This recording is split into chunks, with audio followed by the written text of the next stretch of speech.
La radio est un art aveugle. Yeah, it's quite cool. Et ensuite, Au début, c'était des déformations, c'était des coupures. il y avait un crocodile qui dormait dans l'herbe. Et ensuite, les bébés sages, ils s'étaient perdus. Énormément, très méchants. Bonjour et bienvenue à tous et toutes dans le podcast Les Interviews d'Eric Cooper. Dans ce podcast, on vous fait découvrir des personnes qui ont des passions, qui font des choses.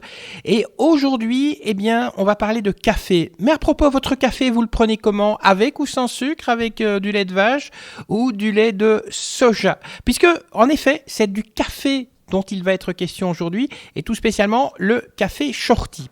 Alors le café shorty, c'est quoi ? C'est un café 100% arabica. Il est plein d'arômes, il est légèrement corsé et il est aussi artisanalement torréfié.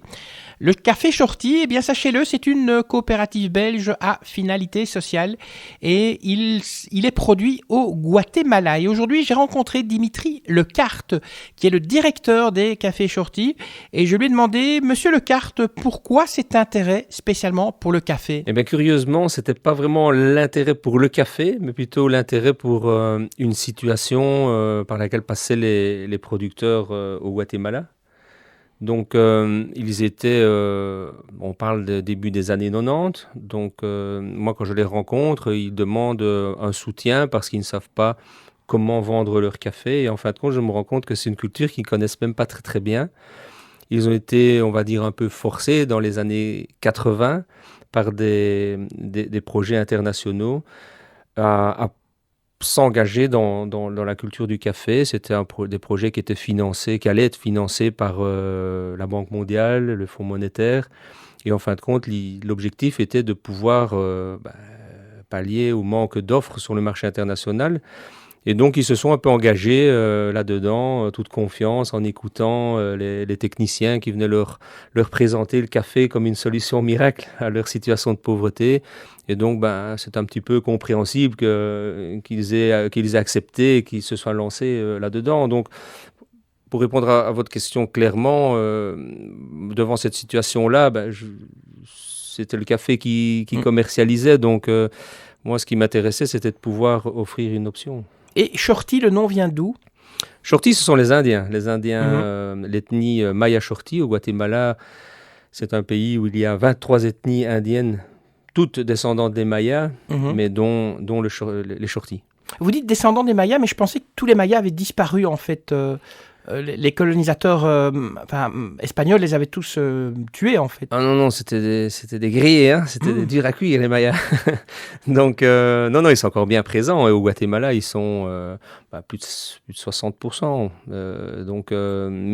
Mais ils sont encore répartis sur 20, comme je vous disais, 23 ethnies. Alors, quand on achète un paquet de café shorty ici, il a fait tout un trajet. Est-ce que vous pouvez un peu expliquer toute l'histoire de ce café shorty qu'on va acheter dans un magasin ici à Liège, par exemple ? Le café shorty, l'histoire est intéressante parce que c'est complètement l'opposé du système commercial qu'on connaît généralement, où le distributeur remonte la filière jusqu'au producteur et essaye de développer un produit spécial. Nous, comme je vous disais, on a toujours été en recherche de moyens pour que le producteur ait une bonne rémunération pour sortir de la situation vraiment compliquée dans laquelle il se trouvait.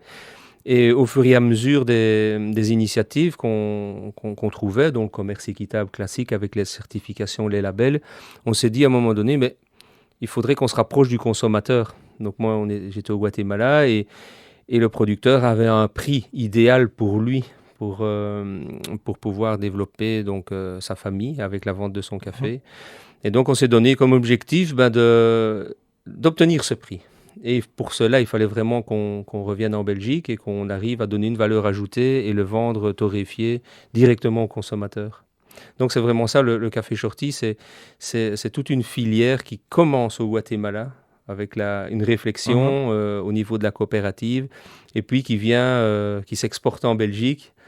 Et maintenant qui rassemble tous les acteurs de la chaîne commerciale. Et vos producteurs de café là-bas au Guatemala, ils vivent uniquement de ça. Donc c'est un travail temps plein qu'ils ont à produire le café. Oui, je dirais malheureusement oui, parce que comme je vous disais, évidemment la présentation du projet dans les années 80, c'était alléchant. Et la problématique aussi, c'est que la plupart des associés ne disposent que de très peu de terre. Donc on ne parle pas ici d'hectares. Dans quelques rares cas, ce sont 2-3 hectares, mais la moyenne, c'est inférieur à 1 hectare. Donc pour se lancer dans une initiative qui paraît alléchante, je veux dire, il n'y a aucun scandale de pouvoir dire je vais éliminer, je vais dédier toutes mes terres à produire du café. Et comment vous les sélectionnez en fait vos producteurs de café ? Alors là, c'est intéressant parce qu'on ne veut pas non plus exclure des familles du modèle, mais c'est certain que dans le café, comme dans beaucoup d'autres produits, productions, il y a des critères où un café n'est pas n'importe quel café. Plus on est en altitude et plus les qualités sont reconnues, plus le café est bon, plus il est digeste, plus il a des caractéristiques intéressantes. Donc on travaille dans une région de 2500 km² et c'est certain qu'il y a des associés qui produisent un excellent café et d'autres qui vivent à des altitudes inférieures où les tasses, la qualité, malgré qu'ils le travaillent bien, ne sont pas aussi reconnues. Donc, pour un projet comme Café Shorty en Belgique, c'est certain qu'on sélectionne vraiment les familles qui vivent dans des terroirs, des altitudes adéquates.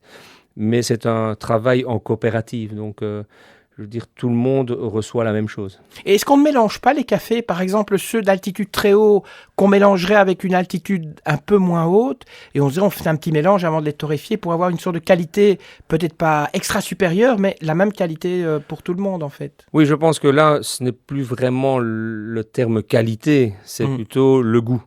Il y a des personnes qui préfèrent des cafés plus corsés, plus doux.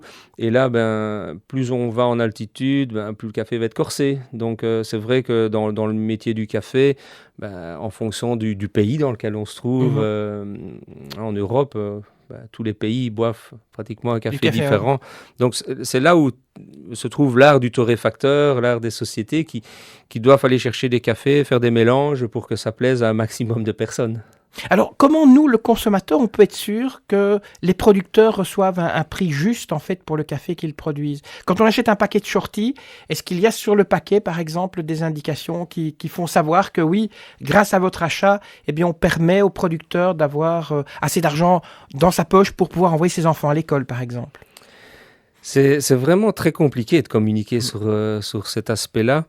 Parce que on voit tellement de choses dans le commerce équitable, parfois on voit une photo et on s'imagine qu'en voyant une photo d'un producteur ou la description d'une échelle ou d'un thermomètre, enfin tout le monde utilise son petit indicateur. Et c'est justement là, il ne faut pas tomber dans le piège. Nous, en tant que Café Shorty, on a plutôt joué le jeu de la qualité du produit, qualité du packaging.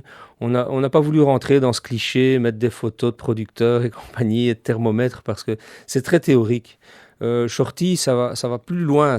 On prétend vraiment une relation producteur-consommateur et on a développé un travail en coopérative. Et donc, ce qu'on prétend, c'est que les consommateurs ici en Belgique puissent aussi s'engager dans la coopérative Café Shorty et avoir ainsi accès à toute l'information sur la filière. Donc on veut vraiment nous reposer sur une transparence totale.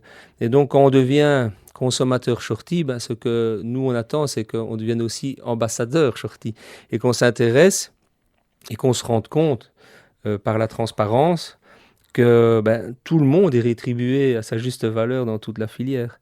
Et donc ça va un peu plus loin que de voir un packaging, parce que ça malheureusement avec le temps, ça a été beaucoup bafoué. Alors, oui justement, si on est consommateur de Café Shorty, qu'on a envie de devenir acteur en plus, quelle est la marche à suivre en fait ? On vous contacte simplement en disant voilà, je voudrais devenir membre de la coopérative. Oui, c'est comme ça. Il y a d'autres choses à faire. Il y a, par exemple, je suppose qu'il y a une somme. Est-ce qu'il y a une somme d'argent à donner ? Enfin, ça fonctionne comment un petit peu ? Donc Café Shorty, c'est une société coopérative à finalité sociale. Donc notre finalité sociale reste toujours le producteur.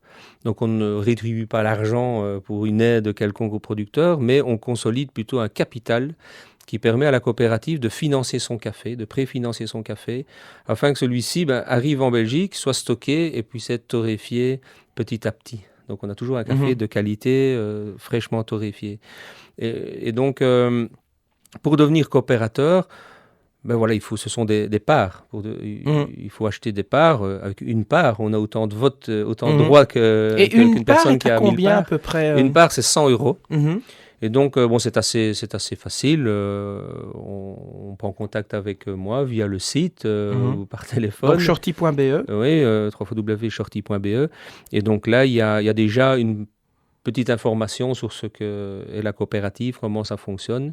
Et puis après, en m'envoyant un mail, on peut avoir plus d'informations. Mais c'est très simple, hein. On devient coopérateur, il y a des droits, il y a des obligations et aussi des droits en tant que coopérateur.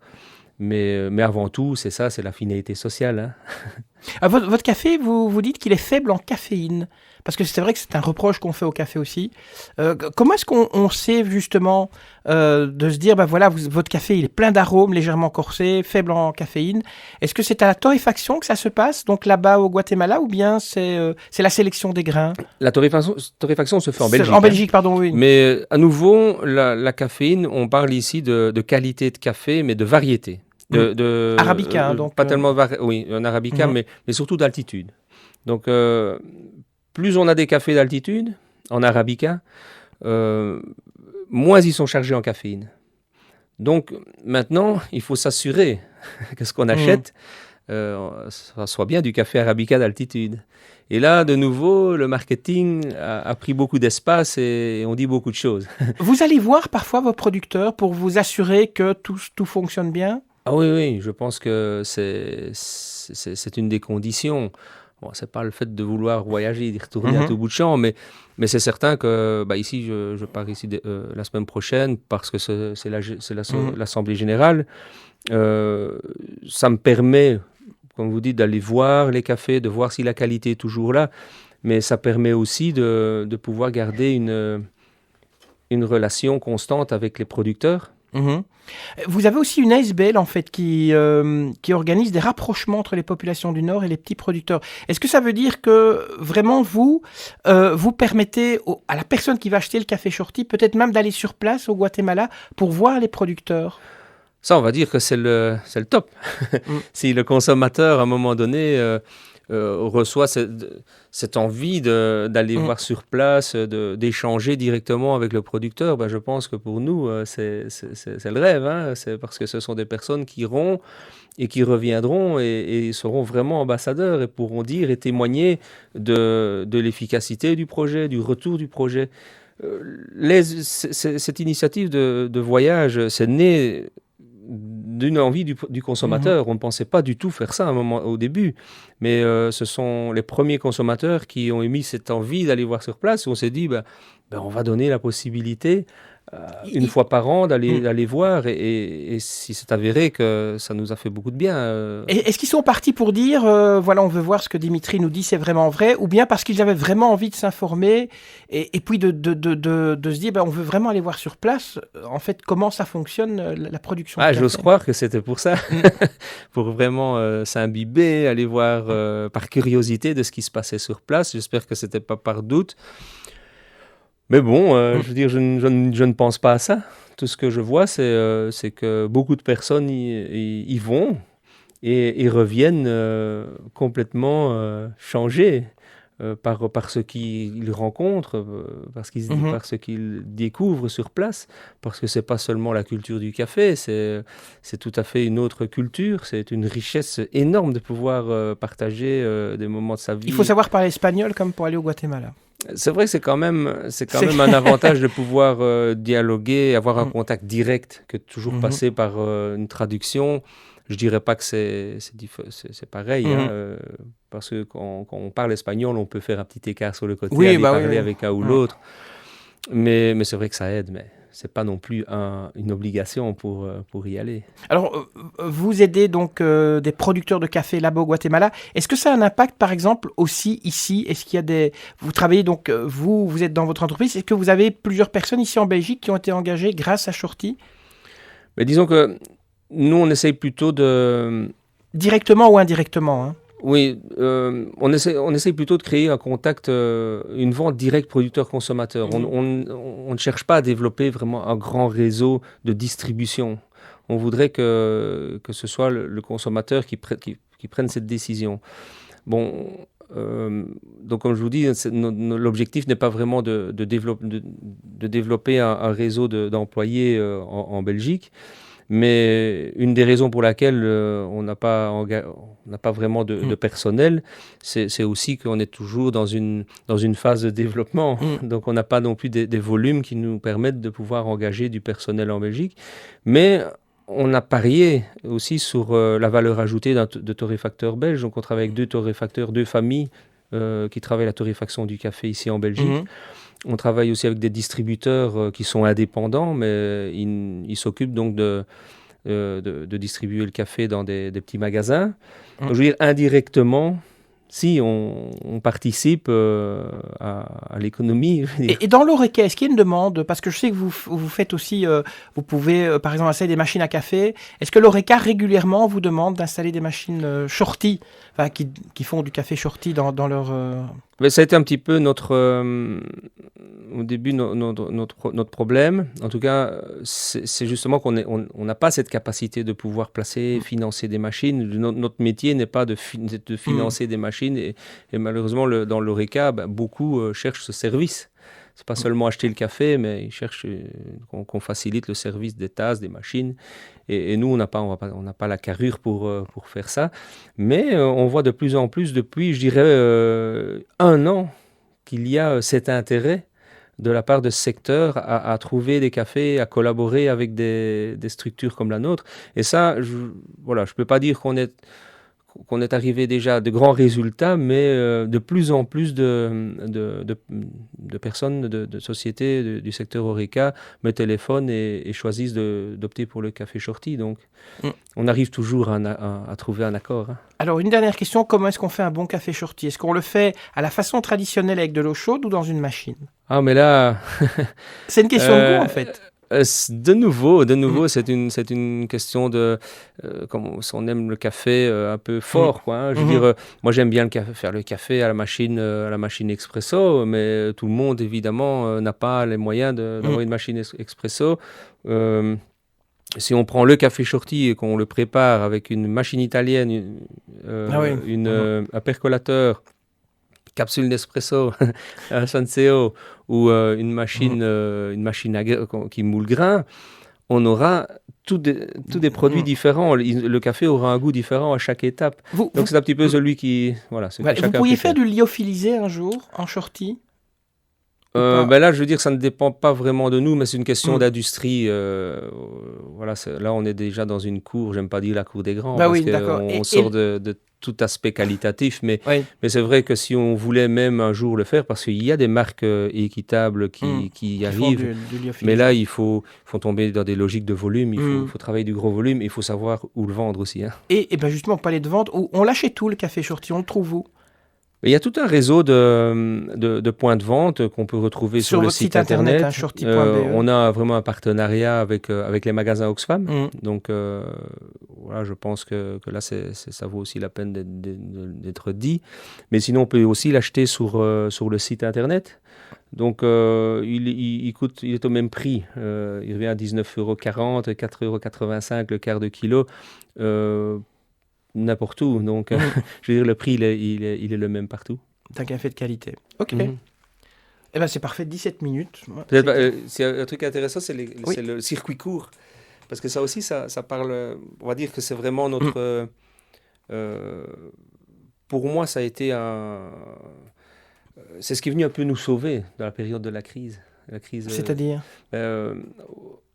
on va peut-être le refaire si vous voulez, mais c'est parce que quand il y a eu la crise financière en 2009, 2008, on aurait pu croire que le modèle allait péricliter, quoi. Mais au contraire, il y a vraiment eu une réflexion qui s'est créée, un changement de mentalité. Bon, c'est vrai que ça ne représente pas encore grand-chose à l'heure actuelle, mais il y a vraiment eu ce déclic dans la tête des consommateurs et d'où est né le circuit court, quoi, c'est ça. Hein. Et donc, vous utilisez, alors, si je comprends bien, le café Shorty fait partie des produits vendus en circuit court, en fait. Oui, pour nous, la dynamique de commercialisation en circuit court, c'est vraiment tombé comme du pain béni, hein, parce que en 2008, la crise financière, puis il y a eu la crise du lait, on se rappelle hein, des producteurs qui manifestaient leur mécontentement. Mais ça, pour nous, c'est venu vraiment nous lancer, parce qu'on avait du mal de s'insérer sur le marché en tant que café équitable, parce que voilà, c'était quelque chose de nouveau, une nouvelle initiative qui arrivait. Mais par contre, là, on rentrait exactement dans ce que recherchaient tous les producteurs locaux ici en Belgique. Et donc, on s'est dit, jouons plutôt, sautons dans ce train-là. Parce que c'est exactement ce qu'on prétend. Les problématiques du producteur en Belgique, au Guatemala, sont les mêmes. On parle d'un produit différent et d'une distance différente, mais le fond, il est le même. Et donc, ce que réclamaient les producteurs belges, c'est exactement ce que réclamaient les producteurs guatémaltèques. Et donc, notre marché, maintenant, s'est développé... je dirais que ça représente une majorité de notre chiffre d'affaires dans ce réseau de clients qui recherchent le produit de terroir, le produit de qualité. Et je pense que c'est un marché qui a beaucoup d'avenir. Merci à vous, Dimitri Lecarte, d'avoir répondu à nos questions et de nous avoir fait connaître le café Shorty. Je rappelle, si vous souhaitez de plus amples infos, n'hésitez pas à vous plonger sur le site internet www.shorty.be. Avant de vous laisser partir, 2-3 petites choses. Si vous avez aimé ce podcast, n'hésitez pas, cliquez sur j'aime et puis dites-le nous également. Ça nous fait toujours plaisir. Partagez aussi le podcast avec vos amis sur les réseaux sociaux, Facebook, LinkedIn, Twitter, SoundCloud, bref. Et aussi, une petite dernière chose, abonnez-vous, comme ça vous serez tenu au courant du prochain podcast avant tout le monde. Allez, sur ce, je vous retrouve une prochaine fois avec de nouvelles aventures. Que la force soit avec vous et à très bientôt. Ça y est, c'est fini.